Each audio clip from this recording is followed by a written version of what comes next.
Kumusta kayong lahat? Yes, video. It's time check here in Norway. It's already 9:35 in the evening.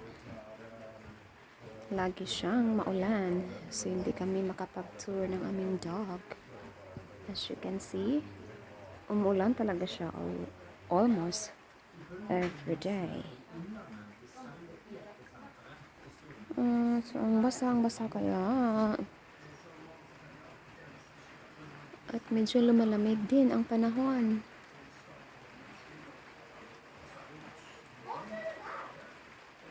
So it's supposed to be summer here in Norway, but it keeps raining, so people can't enjoy going outside or even having beach.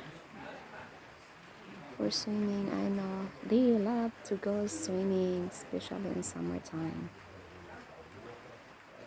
Because summer is the best way to hang out with friends and family.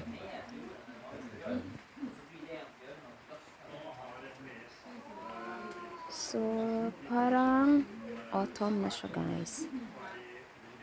So, yung autumn time dito sa Norway ay ganun din, umuulan. Lagi siyang umuulan. But I love to look at them. Those flowers, summer flowers. Very nice. At yung dahlias ko ay almost na is dying. Because it's too much water in that. It's not really good for them.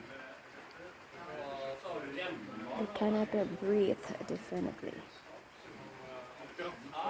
So ito yung flowers ko, hanging flowers, million hanging basket flowers. Di ba ang ganda niya? So, nung nasa Pinas kami for almost 3 weeks. So, hindi siya masyadong watery. But nag-water naman yung father-in-law ko. But not every day.